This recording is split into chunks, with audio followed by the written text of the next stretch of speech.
All right, welcome to another episode. For those of you who are new to this channel, thank you again for watching. Uh, as you know from my channel description, I said I am going to do videos on a whole array of subjects, from entertainment to sports to politics, current events, and this one is going to be I wouldn't say politics. It's covering politics and a current event, but I'm gonna put up a card at the end of the video. Uh, my opinions. These are my opinions. It's a review. I'm doing this in an objectionable manner. I know today everybody is very touchy about politics and current events. My whole channel, if you watch, I mean, I cover different topics. I'm always fair and objectionable. That's the point of my whole channel, and to do it in a somewhat entertaining way. We don't want to put anybody to sleep. Today a lot of people have the attention span of goldfish and can't pay attention for more than 30 seconds. But I'm gonna cover now the first of three presidential debates in 2016 between Hillary Clinton and Donald Trump. And going into this, it had the feel of a big showdown. So many people were excited and nervous. What was going to happen? I mean, did people actually think they were going to start fighting something on stage or something? Or it was going to be a back and forth insult fest? No, it's politics, and they got to keep it professional. This is just selling points. They're just selling to the public and their voters. Historically and statistically, these debates usually don't have too much of an impact on the voting. Meaning, it doesn't really bump or push down the candidates' votes, unless, of course, something overwhelmingly happens, or where the one candidate really shines, or the one candidate really just falls on their face. But that, of course, that wasn't the case in this one, and this has become a science now with these debates. All candidates have a staff and research into what to say, and words, trigger words, and talking points, and if any candidate really falls on their face, I mean, they're just not cut out for to be a president. So as the reporters, let's begin. As the reporters start prepping the viewers, they start mentioning how there may be 100 million people watching. Actually, it was, I think, 56, maybe worldwide. I don't know. And they're all huddled together, and they start whispering. I felt like we were watching we were at Wimbledon, where they were whispering, not to disturb the event. And immediately, the reporter says that Hillary is so grateful that Trump is in this debate because he is the draw and he is bringing so many eyes to the debate. So what does that mean? I don't understand. So are they saying that Hillary can't attract flies or something? I mean, is it where her, or doesn't she have a a whole bunch of supporters supposedly? I don't know. But yeah, I guess Trump has been the draw since last year. He's a ratings. He generates ratings. Uh, he's whether he's artificially created by the media, the mass media here, and the United States and the world. He's now become a caricature of himself, because of the media bombardment of negative and just coverage of him. Unbelievable. So we'll get started. And Lester Holt, the moderator, the first segment, he says, will be starting with achieving prosperity. And he throws this to Hillary. And she says, "Oh, thank you, Lester, and I'm so grateful to be here." And immediately she starts off, "I'm glad we're talking." She says, "Today is my granddaughter's birthday." And this is supposed to be saying that she's worried for her granddaughter's future. And this is her way of to relate to the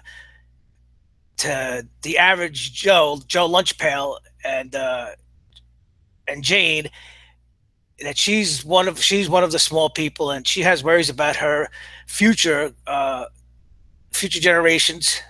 Come on, I mean, I think her granddaughter will be well taken care of. For generations, the Clintons will be taken care of for generations and generations. I don't think they're going to be begging for change on the corner of in front of a McDonald's. But again, these are strategies, and this is to endear herself to the average public, to the middle class, to the working public. And her reaction was that she believes that companies must create profit sharing. She believes that if you're an employee of a big corporation who helps create profits, then you should be able to share with them, not just the executives at the top. Oh, well, that's great in a perfect world. And didn't we have that 401k? Isn't that profit sharing? I'm not sure. I think it is. And that didn't, from what people I've talked to and things I've heard, 401k is disastrous.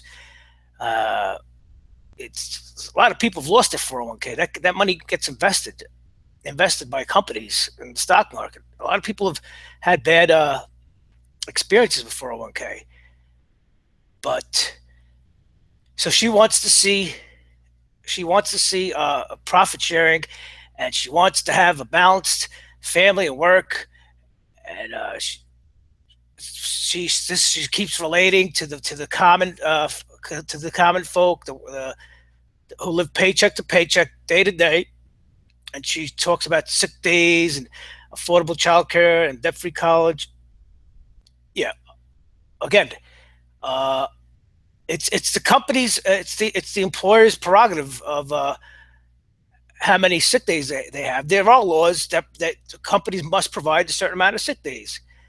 Now, what the company does with those sick days and how they disperse them and pay for them, I mean, that comes to them, but usually it's fair.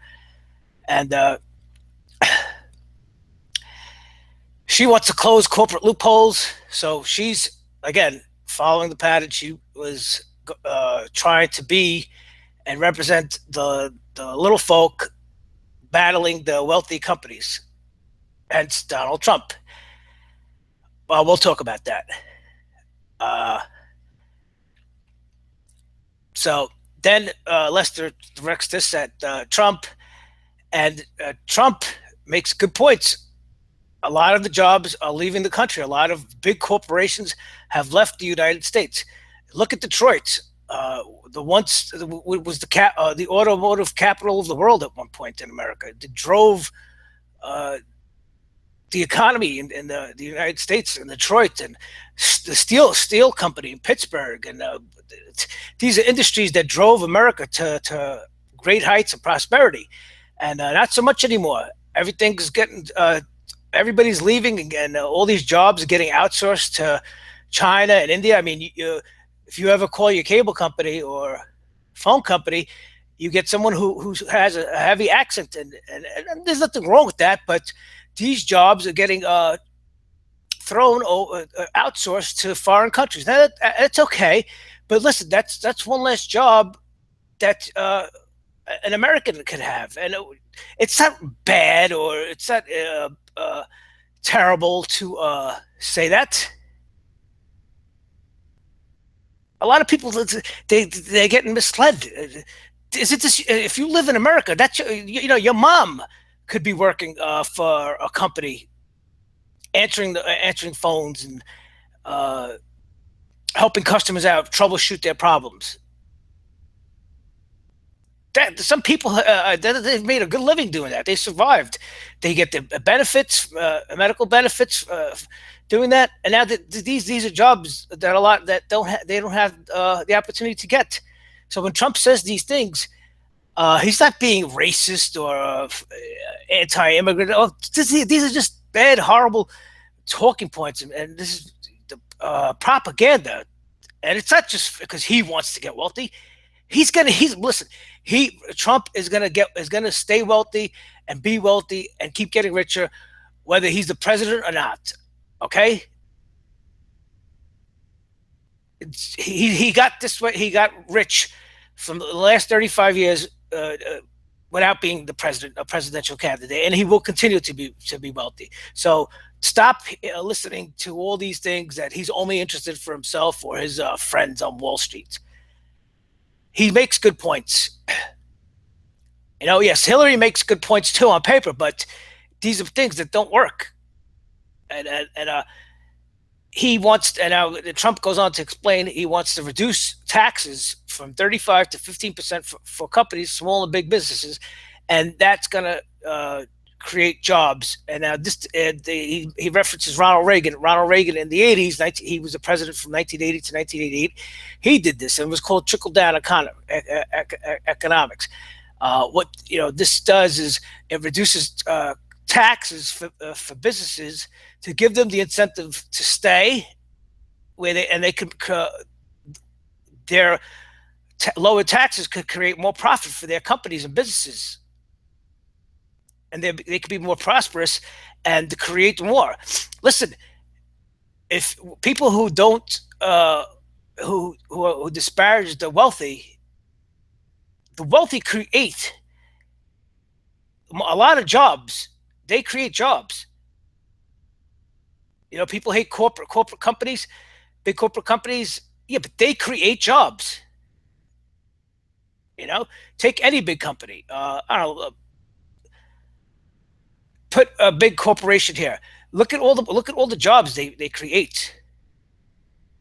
Now, do they have? Is it the same warmth and affection with the small mom and pop business? No, of course not. But it's facts. A small mom and pop business maybe could create 5, 10, 15 jobs. Does it have the tender loving care of a big corporation? No, but it's facts. But anyway, moving on. So he says they have to entice businesses and corporations to stay in the states, stay in the United States, and to build and keep their businesses here, which would give the Americans public opportunities for more employment and good jobs.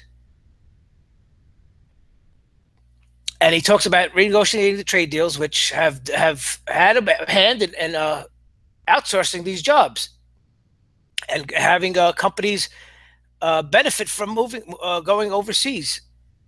So Clinton comes back, and she starts talking about the trade deal and how we're only 5% of the world and we have to trade with the 95. Yes, of course we do. We know this. It's a world. The world financial system depends on it's codependent. All countries depend on each other, whether you know it or not. Countries depend on each other. Forget what you read in the newspapers. Forget what you hear on the news. What you hear on social media. Countries depend on each other. Maybe they may think, oh, we're enemies with this country, or we're fighting with this country. Listen, at the end of the day, we do. Every country does business. Okay. Plain and simple. So, and then here we go. This is one of Hillary's strategies for this debate, where she would just kind of brush off Donald's plan, exaggerate his plan in a negative way that wouldn't work. And she says the tax cuts would be for the top percent of the people in the country, and it doesn't really favor the middleman. See, this is the strategy. She keeps going, and she calls it trumped up trickle down economics, and she says that that's not how it's going to be done.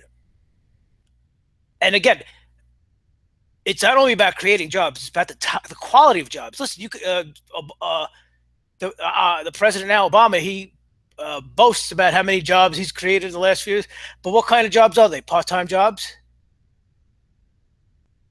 A lot of companies can't afford to hire full-time employees. They have to hire part-time, they have to create part-time positions so they don't have to exempt them from giving employees benefits. A lot of people have to work 2, 3 jobs just to get by. They have to work 2, 3 part-time jobs. None of them have full-time jobs, and none of them have benefits of a full-time job. So when they say create jobs, what type of jobs are they going to create? Are they going to create?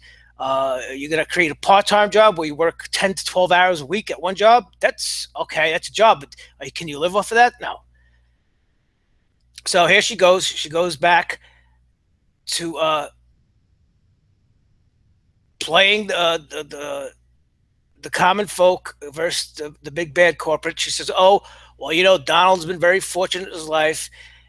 He's always been rich. His father's been rich, and he believes that his father helped him. So he believes that if you help the rich, you'll get rich. It'll create things." And then here she goes into her act that her father was a small businessman and he worked really hard. See, she's trying to connect to the small common people, as I keep saying. See, you got to look out for this. And, I mean, it's not that it's bad, but you got to look out. You have to pay attention to this. You can't just. You have to think critically when you see this, and see this is where she loses some points with me, is because she doesn't really go into in depth, or she doesn't really provide a decent rebuttal. She just plays the sympathy card, and she tries to get the voters to empathize with her. So anyway, she goes. Her father was. He printed drapery fabrics on long tables, and he pulled out those fabrics and he went down with the silk screen and dumped the paint in and took the squeegee and kept going. Oh, you hear this, you're like, oh my God, it's like so backbreaking work. Her father broke his back just to make ends meet. Sound familiar?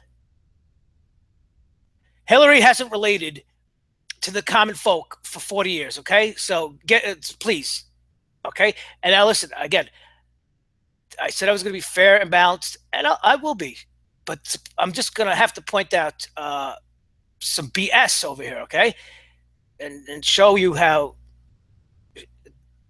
she's not, and also Trump, when they BS and don't get to the facts and points. So, and she believes that she could do more for the middle class, and we can invest in you, education, skills, your future, and you'll be better off today and tomorrow, and strengthen the economy. See, these are all talking points, all key points: middle class, education, skills, future, better growth, economy. See, these are things to get. And oh yeah, oh wow, oh right, yeah. She's going to pay for my education. She's going to make me affordable education. I'm going to have skills. Okay, see. The difference between Hillary and Trump is Hillary is a polished politician, and Trump is not. This has been the glaring difference since they both entered their respective parties. What I mean by polished politician is she is a smooth talking politician. She is fluent in the vernacular and the lingo to get people to sympathize and empathize and grab people's attention. Whereas Trump, last year he started like he acted like he was on a Celebrity Apprentice. He was very brash, coarse. I've said many times, describe him a blowhard. He spoke his mind unfiltered, but that actually ironically helped him, because it was something that was almost a breath of fresh air to a lot of people, saying, "Hey, this guy is not BSing. He's not talking with a filter. He's not kissing babies and smiling, and saying everything's going to be great if you vote for me." No, but at the same time, that has caused his opponents to really pick at him and portray him as this harsh, coarse blowhard who doesn't sympathize and doesn't empathize, and he's just a cold, callous, wealthy billionaire. And then, okay, see this, and then going back, Trump now he takes over and he says she puts Trump on the defensive, and she says Trump says his father only gave him a small loan in 1975. He built it and he increased it, and he did. Fred Trump, he built a lot of housing in Coney Island, Brooklyn, and Brooklyn in general, New York, very affordable housing too. So don't get it. That's another thing that they mentioned, that Trump's dad didn't want to rent to poor people or minorities. He made affordable housing. He built affordable housing. Who do you think is going to move in affordable housing? Poor people and minorities. Anyway, and he says the problems are with China. China is taking advantage of America, and he's right. And we could thank Bush Senior for that. He in 1990 made a trade deal with China, and that's why now everything is made in China. It used to be made in Taiwan. Now everything is made in China. It helped China, and I could see what he did. China is one of the biggest countries in the world. You have to. We helped them stand up. Otherwise, they would have collapsed. They had nothing. China was in real trouble back in the 90s. But anyway, and then he goes on to Mexico. Mexico and China, they're building factories, state of the art factories, and they're really doing what we should be doing. And then he talks about the NAFTA agreement, and how for 30 years she's been in politics and in Washington, which is true, and she's never tried to do this in the past. And only now she's trying to do this, because now she's actually running for president. And he's right. But listen, these things, you just the president can't just go in there and change things. There's a lot of bureaucracy and vetoes and bills and Congress and stuff. There's a lot of behind the scene things. So, and then they go on.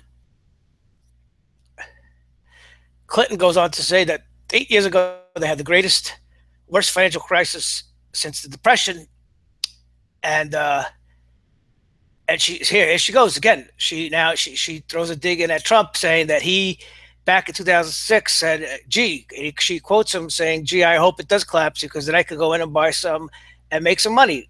And she goes, "Well, it did collapse." And Trump says, "That's called business bio." Yeah, he's right. He didn't cause the collapse. But if you're anybody worth your salt in real estate and finance, that's when you make money. You go in and you buy things when prices go low. You buy low and you sell high. I don't understand. Again, she's trying to make him look like he's doing something bad when that's the common thing. But this is her way of trying to fool the less informed and paint a picture of Trump as the big bad corporate dragon who eats the little guy. But if I'm sure if she owns a company, she would do the same thing. What's she gonna do? You're gonna go in and buy houses when the prices are at an all-time high? No, you're gonna buy when something on the market is low. Then you could wait for build and then wait for the market to bounce back up, and then if you sell, you make a profit. That's what economics is all about, making a profit. Anyway. And he says that's called business, by the way. And a lot of people seem to think, oh, well, Trump, see, he's all for himself. No. And she says 9 million people lost their job, 5 million people lost their homes, and 13 trillion in family and wealth was wiped out. Well, you could thank the previous administrations, her, and her included, in the 90s, uh, her husband Bill helped create a bubble with relaxed laws, and people on Wall Street were allowed to do anything. And then after 2001, after 9/11, there was a blank checks were being handed out to fund the war on terror, and the bubble burst. It's not Trump's fault. She's blaming him uh, for taking advantage of all those people, which her husband had a hand in creating that. I don't know if I'm going to be able to go through this whole debate, but we'll try. Bear with me. So then they talk about energy, and she goes on to quote that she doesn't think that Donald says that she thinks she says that Donald thinks that climate change is a hoax perpetrated by the Chinese. I think it's real. And Trump retorts, I did not. I did not say that. She says, I think science is real. He says, I did not say that. He's very adamant about saying that because maybe he didn't. I think maybe he said it was overblown a little bit. They do exaggerate. Listen, it's not climate change, it's pollution, okay?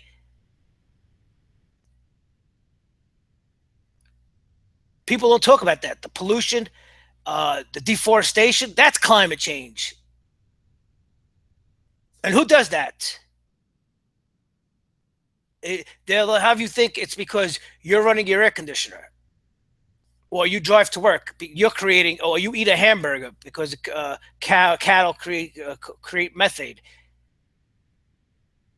But I don't want to. I don't want to get into that. That's I'll have an aneurysm if I. So then they talk about solar. He talks about solar panels. Trump talks about solar panels. He said solar panel companies were a disaster. They a lot of companies invested and they lost a lot of money. Yeah, because it was solar panel creating solar panels it's very expensive to create solar panels, and not a lot of people could afford to put solar panels in their home. So you'll save in the long run, but who has $35,000 to $50,000 up front, maybe more, to go put solar panels on your roof? Not too many. And then he talks about Michigan and Detroit, those states which all the industry is left, and now it looks like a war. Some of those areas in those cities and states look like they're war torn. Go Google Detroit. It looks like an apocalypse. And he says, Trump says he'll bring the jobs back, and Hillary, you can't bring the jobs back. And then she says, well, I've thought about this for quite a bit. And he says, yeah, for 30 years. And they go back and forth now. This is where both candidates lost points with me. And this is when they go. This is when they act like high schoolers going back and forth. Well, you did this and you didn't do that. You did this, and meanwhile, the American public, or just general public, the viewers start. A lot of them start losing focus, and now it all becomes about who came off as a bully, who came off as weak, and who insulted who, and blah blah blah. And then the big word of the night was fact checking, fact checking, fact checking, fact checking.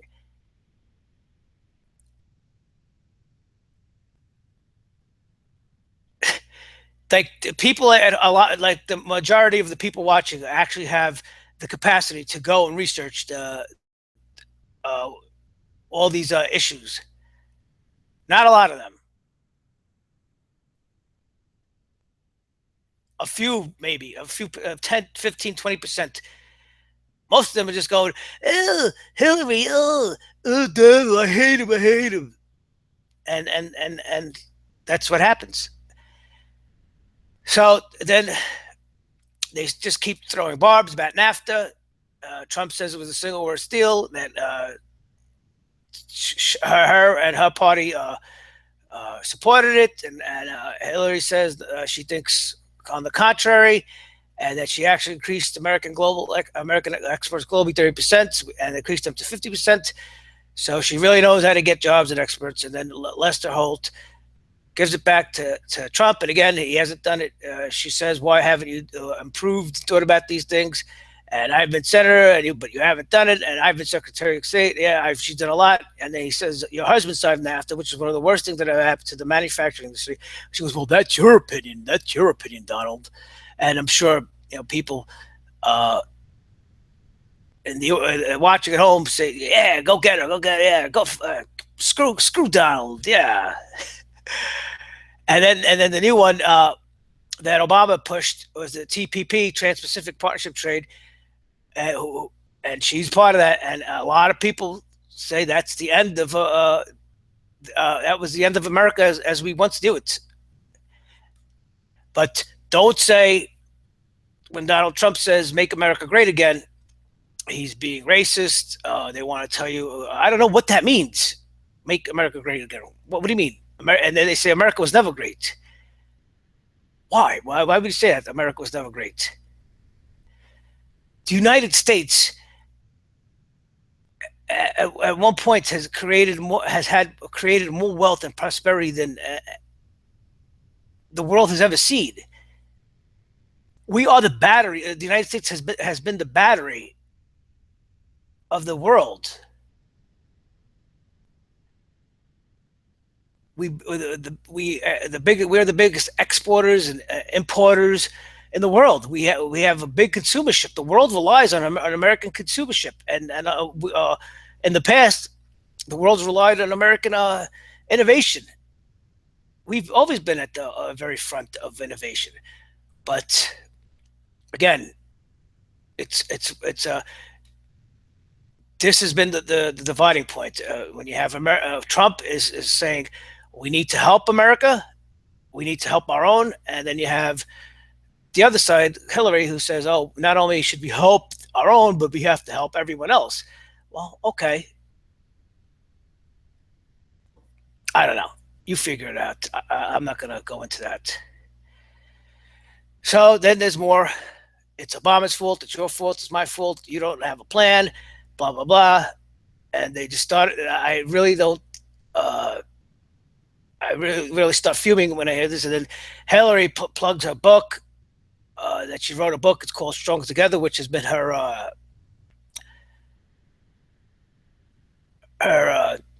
motto, mantra for her candidacy. Excuse me. So they go back and forth, and Lester Holt is trying to take control, and he gives them 30 seconds to reply. And then this is when another plug. She just go on. Clinton says go on my homepage, HillaryClinton.com. We've turned it into fact checker if you want to see it in real time. Yeah, okay, right. We'll go on your website, and you could tell us the truth. Okay, does that make sense? Shouldn't we have a third party or a fourth party fact checking these things? Anyway, I'm getting really frustrated with this. And then they go on to about ISIS. Trump says he tells her he says, and then on her website she gives they give the strategy on how to fight ISIS. And he says General Douglas Arthur wouldn't like that too much because you're giving the enemy your plans and strategy. And she's like, and he tells her, you're telling the enemy everything. She goes, no, we're not. And no, he's like, no, you're telling the enemy everything. And he's like, no wonder you've been fighting ISIS for your entire adult life. And she's like, no, that's it. That's go to the police, fact checkers, get to work. See, whenever Trump gets one over her, she always like, no. She plays that small, and that's the strategy. She plays a small, weak. No. You could go check fact checkers. Get on that, fact checkers, and the parrots repeat that. And then she says, "Well, you're calling for a tax increase on the wealthiest Americans." Oh no, he says you're calling for a tax increase on the wealthiest Americans, and And they just keep going back and forth. And he says, I'm coming for jobs. I'm coming to create major jobs.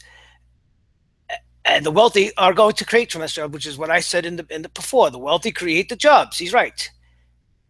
I mean, if you want to tackle the jobs from the top, or you want to tackle the problem of economics and job creating from the top, where you go to the source of the job creators and you give them incentives to create jobs, or do you want to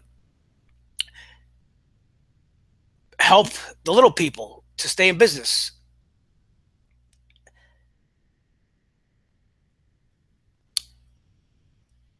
And then Trump really starts digging into her, and he says,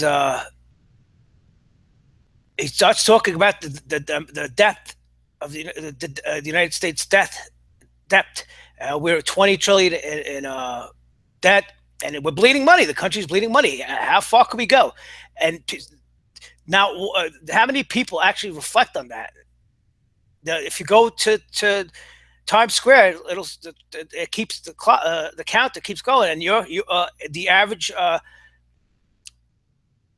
share per family is up to $100,000. Every family is in debt at $100,000, whether you know it or not. You are. You're in debt to $100,000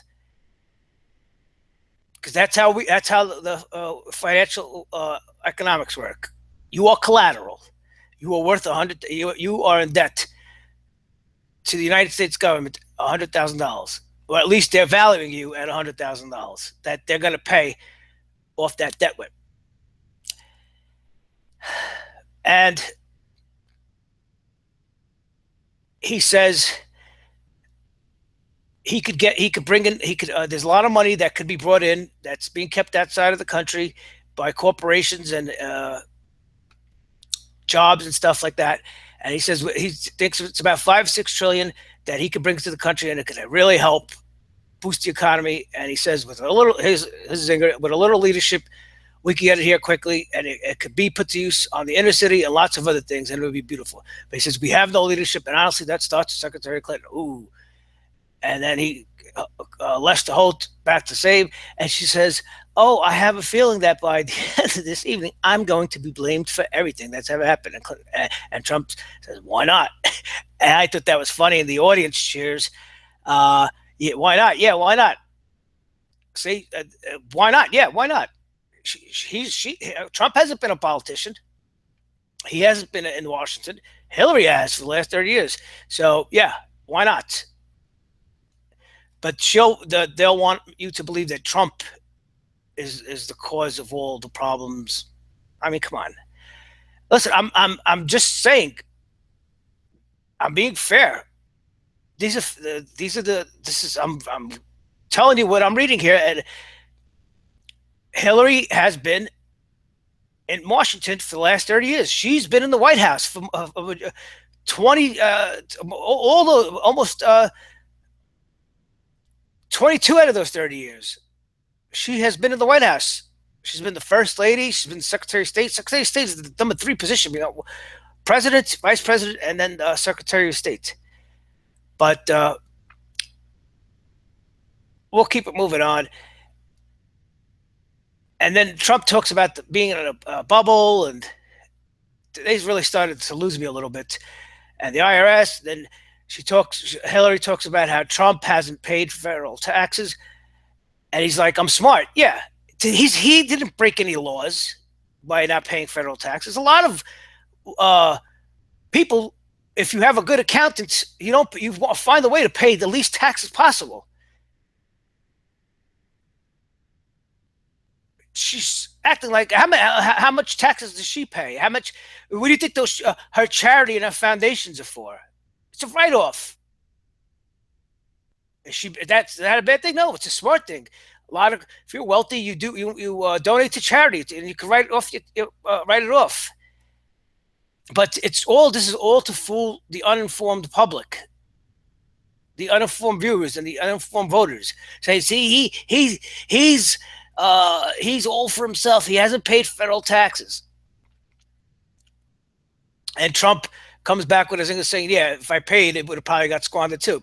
Yeah, he's trying to say that all the tax money is getting squandered and it's not being put to good use.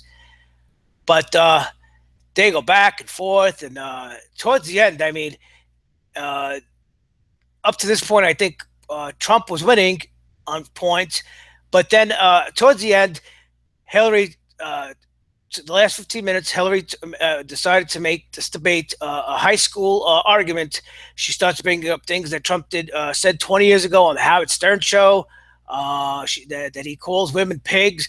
She's referring to a feud he had with Rosie O'Donnell that he had 10, 15 years ago, where they were really throwing barbs at each other in public. I mean, come on, what the hell does this have to do with the presidency of the United States? Oh well, if you could call a woman pig, what, you don't think you don't think she calls men assholes, or you don't think she says, she curses behind the scenes? Come on, go read some Secret Service books saying how much of a how terrified and exhaustive she is. The Secret Service people were working for her. She's so demanding, and she's a hothead. Oh please, but. And then this is where Trump lost, and the end where it was viewed that Trump lost a lot of points is because he really, if you go back and look, he was biting his lip, and he didn't really want to come out and be nasty. Well, not be nasty, but just really be blatant and honest, and because he didn't want to come off as the bully. And that's obviously a strategy. They probably told him, just keep calm, don't go too crazy, and don't get too loud. And keep your demeanor. But listen, if there's 2 more debates, he's gonna at one point, especially if he feels like he needs it, he's gonna come out and really zing Hillary. And Hillary, listen, you could only paint the picture of Donald being a big, bad, cold, callous corporate guy, while she's this meek woman who is for the average folk. She really didn't say too much on the issues. Donald did bring up the issues, and he didn't really go into depth because he had to constantly be on the defensive. So who won this debate? I'm going to have to say it was a draw. I'm not going to say anybody won, because Trump had a strong first half of the debate, and then Clinton, through strategy and deflection, which is a good strategy. It's a strategy for debate. Maybe she didn't want to reveal all her cards in the first debate. See, I'm being fair. She tried to attack his character, even though it was weak to an informed viewer. It was weak, but it did work. It put him on the defensive, and it got enough points, in my opinion, for a draw. This was a draw because Hillary could have won this debate outright, but she didn't really go into issues. She didn't really go in depth.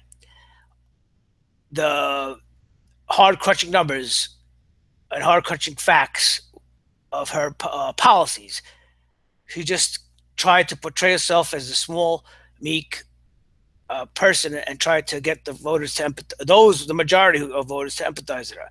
But I don't know. I hope you enjoyed this video, and if you did, please like and subscribe. Like I said, I don't have a fight in the dog. This wasn't to put one candidate over another or to disparage one candidate. I was just reporting the facts. I made this because I'm tired of going online and hearing people talk about this debate, and so I can't. I don't even remember one person saying, "Oh, well, they made a good point about their policy." It's all about, it's like witnessing a high school shouting match. People have to think critically, and hopefully this is what I tried to do in this video. We'll see how it goes. If you're not a subscriber, please subscribe, and thank you, and I'll post another video soon. Thank you. Bye.